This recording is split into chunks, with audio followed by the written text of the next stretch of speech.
Salut à tous, bonjour et bienvenue dans cette première vidéo tier list. Comme j'en avais parlé au cours de la vidéo bilan sur l'année 2025, je décide de me lancer dans les vidéos tier list, dont le concept est de classer des personnages d'un univers fictif de façon subjective.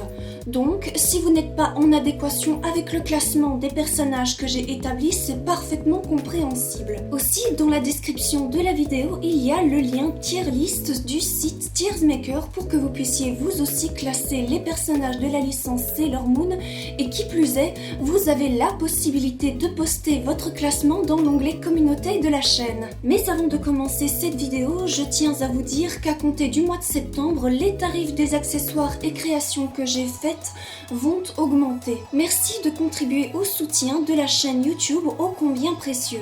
Alors profitez encore de cette possibilité de vous offrir mes créations à moindre coût. Sans plus attendre, nous allons commencer le classement. Et il y aura 4 catégories. La première est ma préférée, la deuxième j'aime beaucoup, la troisième j'aime, et enfin la dernière, comme il y a peu de personnages que je n'aime pas dans la licence, j'ai créé la catégorie moyen. Parmi les personnages, on y retrouve les 11 premiers personnages jusqu'à l'arc 3, donc je préfère vous prévenir plutôt que vous guérir, cette vidéo contiendra un peu de spoil, donc si vous n'avez pas encore regardé l'anime ou lu le manga, je vous déconseille de regarder la vidéo.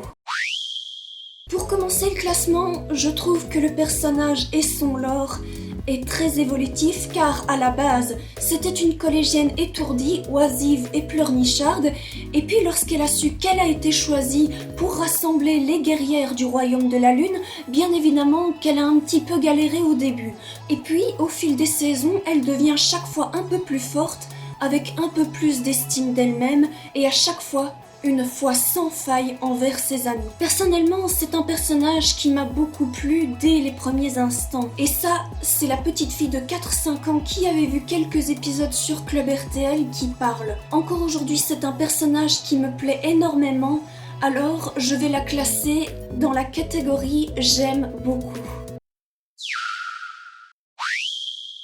Pour le deuxième personnage, qui a été la première à avoir rejoint le rassemblement des guerrières Sailor, Amy est un personnage intellectuel et timide qui fut souvent mal jugé par les élèves à cause de son génie. Amy a su petit à petit tisser des liens avec des vraies premières amies et s'ouvrir au monde de celles-ci, sans pour autant renoncer à ses rêves ou à sa personnalité. En toute honnêteté, c'est un personnage qui, au fil des années, je me suis sentie identifiée et pour lesquels j'ai beaucoup d'empathie pour tous les coups durs qui lui sont arrivés dans la vie. En gros, je vais classer ce personnage dans la même catégorie qu'Usagi, mais avec un cran plus haut.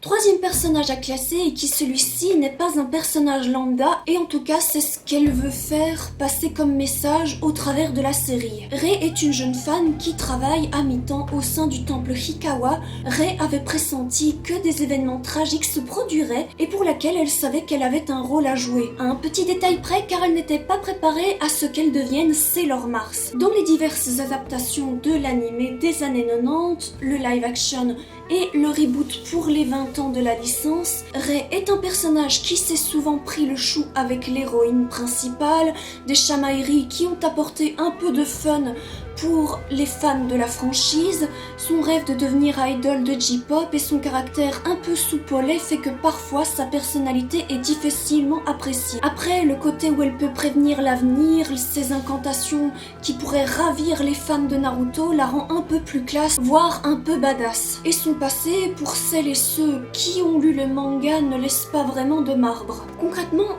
j'ai un petit peu de mal à classer ce personnage car il y a des qualités et des défauts qui ont à la fois marqué comme débité des points pour le classement. Toutefois, il y a des traits dans sa personnalité, dans sa nature, dont laquelle je m'identifie un peu, mais moins que les autres, alors je vais la classer dans la catégorie j'aime. Elle est à la fois cordon bleu, bonne ménagère, imposante par sa taille et rêve de devenir fleuriste, un vrai cœur d'artichaut et dotée d'une force herculéenne. Calquant sur les techniques de combat de Bruce Lee, c'est un personnage qui est reconnaissable entre mille, Makoto Kino. Elle qui fut la 4e guerrière Sailor à avoir rejoint le rassemblement, Makoto est un personnage qui est apprécié autant par les femmes que les hommes fans de la série.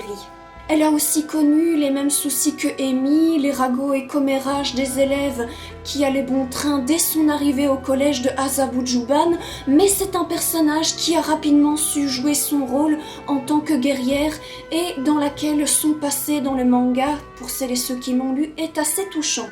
Sincèrement, pour ma part, je voulais autrefois faire le cosplay de Sailor Jupiter étant plus jeune. Je vais être assez honnête, c'était mon personnage préféré à l'époque. Toutefois, le temps passe et nous changeons un peu inexorablement. Alors je vais la classer dans la catégorie j'aime beaucoup, juste devant Usagi mais derrière Amy. 5e membre de l'équipe qui a eu droit à un préquel dans l'œuvre Codename Sailor V, Minako Aino a non seulement été la première à avoir œuvré pour le Royaume de la Lune, mais aussi est devenue célèbre dès le début du lore principal sous le nom de Sailor V, mais aussi inspiré l'héroïne dont la série porte son nom. Son caractère plutôt espiègle et rêveuse a aussi été une raison pour laquelle son histoire fut à la fois drôle, mais aussi avec des profondeurs un peu mélodramatiques, surtout vers la fin du préquel. Durant les arcs des saisons 1, 2 et 3, Minako n'a pas beaucoup bougé par rapport à ses rêves de devenir une idole, avoir un petit ami célèbre, en plus de sa carrière de super-héroïne. Minako est le reflet de Usagi avec un peu plus de skill en sport et a appris à avoir plus de sens du devoir. Pour donner mon avis, ma première impression que j'ai eue en voyant ce personnage a été un sentiment d'admiration mêlé d'un peu d'envie pour sa vie trépidante. Son histoire que j'ai d'abord connue en animé, puis en manga, pour moi, a été pour moi un écho à certains de ses rêves. Et je vais peut-être finir par donner un petit peu cette impression de me répéter. Toutefois, je pense que les personnages qu'a créé Naoko Takeuchi ont été conçus pour que nous puissions un peu toutes nous identifier à chacune des héroïnes. Minako est pour moi un personnage assez attachant. De plus, petite dédicace à un ami qui adore ce personnage, alors je vais la classer dans les personnages que j'aime beaucoup, mais juste un cran au-dessus de Usagi. Nous arrivons à un personnage qui, au tout début de l'histoire, a fait craquer l'héroïne au cœur de l'action, cherchant le Silver Millennium pour retrouver la mémoire qu'il a partiellement perdue suite à un accident qui a coûté la vie à ses parents. Lui aussi, c'est un personnage qui, malgré qu'il était à cause de son dessin non connu par les guerrières de la Lune, et qui, à cause de ça, a été associé à tort au rang d'ennemi. Mamoru Shiba était quand même, malgré tout, un homme très gentil, et que l'on découvre au fil des saisons sa gentillesse et son dévouement envers sa princesse. Passons à présent à mon ressenti pour classer ce personnage. Dans la première adaptation en animé, j'ai trouvé qu'il était un peu froid en apparence. Cependant, il restait quand même assez distant, un peu plus que dans le manga et le reboot de 2015. Le fait après qu'il ouvre son cœur dans le 2e arc a fait que je l'ai trouvé plus appréciable. Est-ce mon genre d'homme ?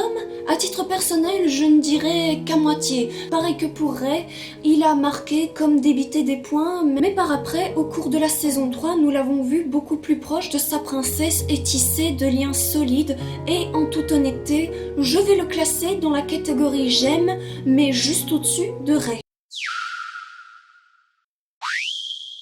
Petite fille tombée du ciel en provenance du 31e siècle, Chibiusa est l'enfant de Mamoru et Usagi dans ce futur. C'est un personnage qui a rapidement impressionné les fans avec sa technologie du futur pour qu'elle crée des souvenirs et des photos artificielles au sein de la famille Tsugino pour avoir un endroit où dormir et loger, le temps de trouver une solution pour sauver sa mère en état d'hibernation dans le futur. Son caractère et son attitude de petite fille gâtée l'a d'abord rendu peu appréciée aux premiers abords dans le second arc. Au cours de celui-ci, nous avons vu que Chibiusa est en réalité rongée par les remords d'une erreur qu'elle a commise et qui a en partie fait que sa mère, la Neo Queen Serenity, se soit retrouvée dans cet état. Juste avant l'affrontement final avec la secte Black Moon, Chibiusa fut endoctrinée par Wiseman et elle était devenue Black Lady et a attaqué les guerrières de la lune et a ensorcelé son père afin qu'il tombe amoureux d'elle. Puis, en ouvrant les yeux et en retrouvant les souvenirs heureux, elle redevient une héroïne et en utilisant le Silver Millennium, arrive à bout de Wiseman, clôturant le second arc. Pour essayer de parler un peu plus brièvement de l'arc suivant, l'histoire qu'elle a eue avec Hotaru Tomoe a été une nouvelle facette que nous avons pu percevoir qui rend ce personnage un peu plus attachant, voire très sympa. Et en devenant Sailor Chibi Moon, les fans ont remarqué alors que c'est une Sailor à part entière et qui veut se montrer digne de l'héritage de la couronne de sa mère. En soi, je me suis un peu reconnue à travers ce personnage qui m'a plutôt donné une mauvaise impression dès le début de l'arc 2, mais vers la fin du deuxième arc, j'ai trouvé que le personnage avait déjà bien évolué. Au cours de l'arc 3, j'ai vraiment vu que c'est un personnage qui a beaucoup d'empathie envers Hotaru, donc le progrès du personnage a été pour moi très satisfaisant. Alors, je la classe pour ma part dans l'un des personnages que j'aime, un cran au-dessus de Mamoru.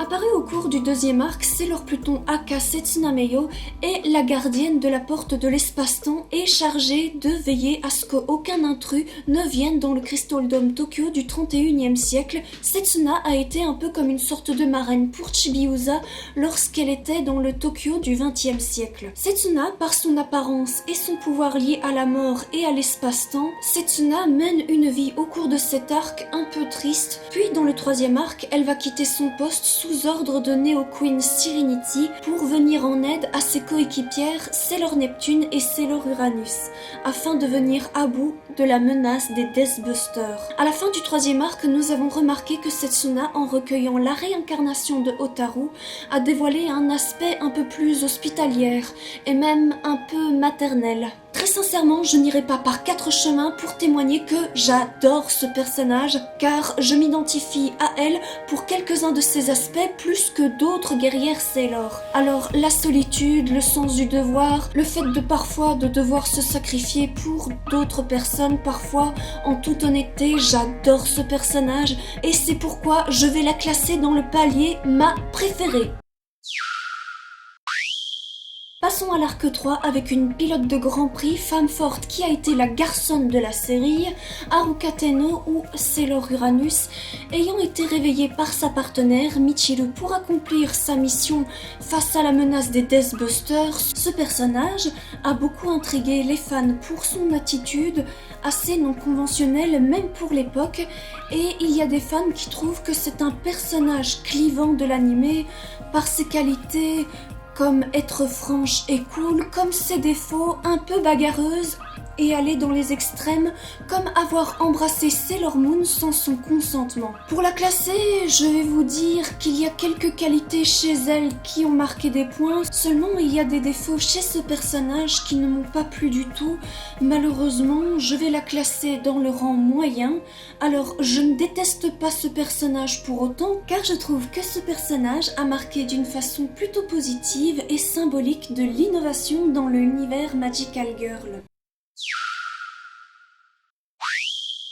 Autour de la princesse violoniste peintresse, est-ce qu'elle tiendra ses promesses ?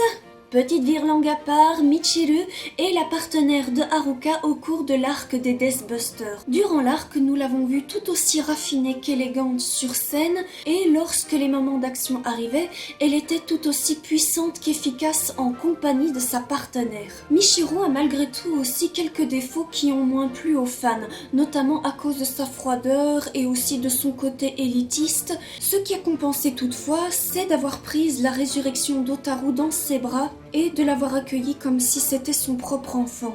Et ça, qu'on se le dise, cette scène a de quoi émouvoir tout un monde. Vraiment, c'est un personnage qui m'a donné de fortes impressions aussi, c'est un peu le genre de femme que j'aspirais à devenir adulte.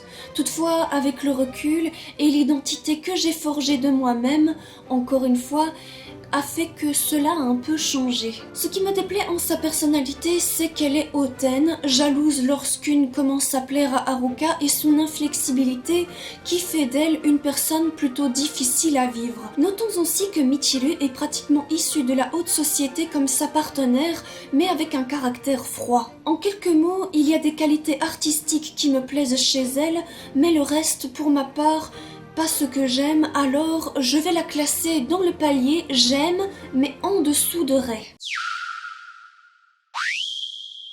Fille de l'antagoniste et chef des Deathbusters, animée par une volonté d'utiliser cette dernière pour ressusciter le pharaon 90, et décidément les résurrections dans cette histoire ça compte, Hotaru est une jeune fille avec une santé fragile, à tisser des liens plus qu'amicales avec Chibiusa durant le 3e arc, les moments qu'elles ont partagés, leur complicité, et juste avant la bataille finale, elle était devenue mistress en dérobant le Silver Millennium que détenait Chibiusa dans sa broche. Par après, l'âme d'Hotaru a repris le contrôle sur la personnalité étrangère implantée dans son corps, elle devint alors Sailor Saturne en détruisant le pharaon 90. La fin vous la connaissez, Hotaru a pu ressusciter grâce au pouvoir du Silver Millennium et a été recueillie par les 3 gardiennes de la garde externe du royaume de la lune, concluant une fin heureuse pour une fille qui n'a pas eu une vie facile. Son histoire, à titre personnel, m'a beaucoup touchée, que ce soit l'accident du laboratoire de son père,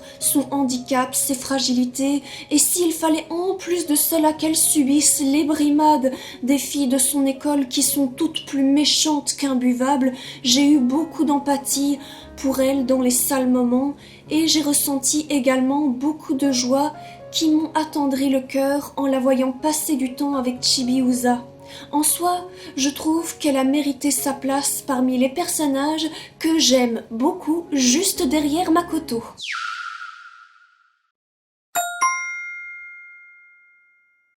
Voilà, cette vidéo touche à sa fin, mais avant de quitter la vidéo, n'oubliez pas que vous pouvez me faire un don sur mon compte Tipeee, tout comme Damon, Satoshi, Renata, Dragmare, Guman Manga, Jimmy et Alexis, vous pouvez me soutenir en don libre ou acheter une contrepartie. Comme je l'ai dit au début de la vidéo, à compter du mois de septembre, les tarifs vont augmenter car les envois postales sont plus onéreuses, donc profitez-en tant qu'il vous est encore possible. Chaque euro compte et en faisant cela, vous contribuez à aider la chaîne. Je tiens à remercier aussi Alexis qui a créé la tier list sur le site Tiersmaker, alors un tout grand merci à lui. Merci à tous d'avoir regardé cette vidéo jusqu'au bout, j'espère que ce nouveau format vous plaît. Si tel est le cas, n'hésitez pas à vous exprimer dans la barre des commentaires si vous avez une remarque intéressante à me faire. N'oubliez pas non plus d'y mettre un pouce bleu, de partager ma vidéo sur les réseaux sociaux, de vous abonner à ma chaîne YouTube si ce n'est pas encore fait, sachez que c'est gratuit. Moi je vous dis à très bientôt pour de prochaines vidéos et comme toujours, bye bye boo, sayonara, minasan.